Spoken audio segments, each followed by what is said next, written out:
menghasilkan uangnya adalah kami menjual ke usaha kayak manajer gitu, atau kita bekerja sama dengan perusahaan lain supaya mendapatkan uang yang banyak. Lalu kami mengumpulkan duitnya supaya kami pas hari Jumat itu bisa membagikan makanan yang gratis. Jadi kami itu bekerja sama dulu dengan perusahaan, baru kita akan mengadakan yang makanan gratis pada hari Jumat. Oke. Berarti ini target jangka panjang atau pada waktu itu juga alias jangka pendek yang pembagian makanan gratis? Jangka panjang.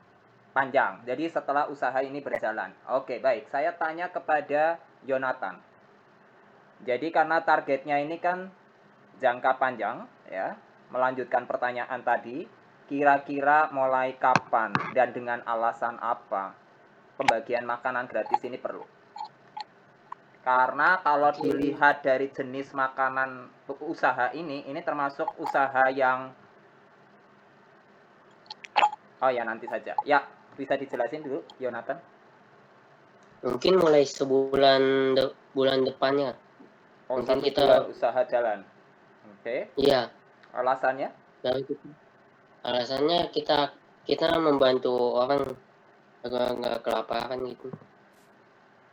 Oh, maksudnya alasannya kenapa ada pembagian makanan gratis setelah 1 bulan berjalan? Maksud saya itu. Apakah itu sudah kuat secara finansial atau kena apa? Kalau berdasarkan perhitungan keuangan atau apa? Mungkin karena kita mungkin menguntungkan itu, jadi kita akan membagikan. Oke, baik. Saya lanjut ke Bernard ya. Bernard, Ya. ini kalau boleh tahu pangsa pasarnya kan tadi kayaknya speknya luas ya. Hampir ada orang di jalan pun diambil ya. Kalau tidak salah ya. Benar apa tidak ya? Kalau tadi di presentasi kalau nggak salah target pangsa pasarnya cukup luas. Betul atau tidak? Oke ya, termasuk bahkan orang siapapun itu bisa jadi target pasar. Nah, dengan jenis makanan yang mungkin ini di Indonesia khususnya agak asing ya. Makanan khas Peru setahu saya bukan makanan yang terlalu familiar untuk lidah orang Indonesia. Nah, jadi sebenarnya apakah memang ini pangsa pasarnya bebas saja atau sebenarnya ada pangsa pasar khusus untuk restoran ini? Bebas sih, untuk semua orang bisa. Bebas untuk semua orang bisa. Nah, bagaimana bisa meyakinkan orang yang sama sekali tidak tahu menahu tentang makanan khas Peru, ya? Yang saya lihat tadi kalau dari menunya cukup menggelitik ya, karena ada telur, ada unsur-unsur yang lebih, kalau tidak salah setahu saya Peru itu makanannya lebih berbau menyengat ya. Nah, bagaimana ini meyakinkan masyarakat Indonesia untuk datang ke restoran kamu? Karena pangsa pasarmu tuh cukup luas nih. Artinya kan siapapun bisa jadi target, padahal target orang itu mungkin belum tentu suka dengan makanan-makanan yang asing atau yang baru. Tapi itu tetap jadi sasaran kamu, masalahnya itu.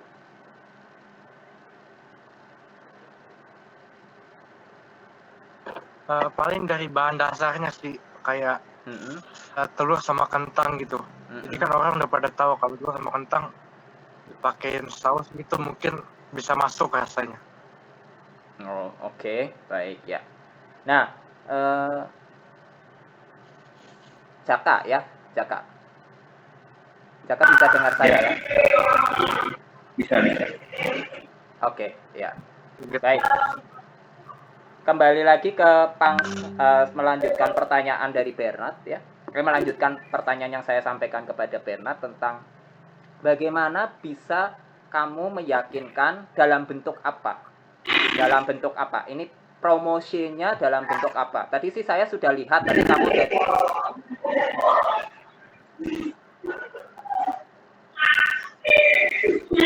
Oke. Bisa mengikuti saya? Atau kamu silent dulu saja. Kamu silent dulu, dengarkan saya baik-baik bicara. Oke ya. Tapi kamu bisa ngikutin saya ya. Ya, jadi pertanyaannya kepada Jaka begini. Bagaimana kamu bisa memberikan promosi atau menyampaikan dalam bentuk apapun? Di mute aja dulu. Di mute aja dulu. Oke. Jadi bagaimana kamu bisa meyakinkan kepada orang banyak melalui promosi seperti apa yang paling efektif? Walaupun tadi sudah disampaikan katanya ada online, ada juga offline, tapi promosi seperti apa yang paling efektif untuk meyakinkan orang bisa datang ke restoran kamu? Khususnya dengan makanan khas Peru. Ya, Jaka menggunakan dari metode mulut ke mulut. Jadi kita berbicara pada masyarakat bahwa perusahaan ini akan berkembang dari mulut ke mulut. Oke, jadi metode utamanya dari mulut ke mulut ya? Ya, betul. Oke, terima kasih. Sampai di sini. Saya silakan kepada Pak Destan. Lanjut langsung. Baik, saya coba tanya ya.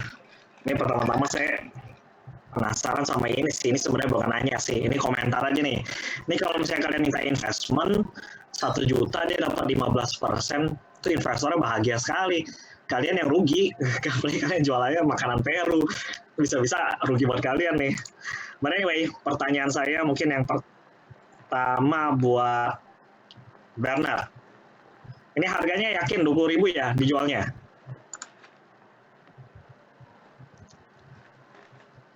Masih kena mute tuh. Di-unmute dulu. Nah, gimana ya? Nah, iya yakin. Oke, kenapa pilih 20.000? Jadi 20.000 tuh karena masih terjangkau harga. Jadi semua orang bisa merasakannya, bisa makan itu. Bisa beli. Semua orang bisa merasakan makanan itu. Ya oke lah. Yonatan, target kalian ini sebenarnya mau jualan ke siapa sih makanannya? Orang kantoran, orang yang sedang jalan-jalan. Orang yang sedang jalan. Jadi orang yang nggak sengaja lewat tempat kalian. Iya, kan misalnya lagi cari makan itu, lagi nyicip makanan itu kita lewat. Oke. Karena biasanya kalau misalnya kita targetin itu bukan orang yang sembarang lewat, tapi kalau bisa orang yang khusus datang nyari kita. Itu fungsi marketingnya tuh. Mungkin Jaka bisa ceritain. Ini cara marketing bisnis kalian gimana nih? Marketingnya kan bisa di media offline sama mulut ke calon konsumen. Online-nya gimana? Bikin situs web kayak di Instagram, Facebook, Twitter. Oke. Itu online ya, bikin Facebook, Twitter. Iya sih, bisa juga sih untuk promosi sih, tergantung dari jenis kalian juga. Oke. Steven, bisa jelasin lebih lanjut nggak? Ada nggak strategi tertentu yang dipakai di online?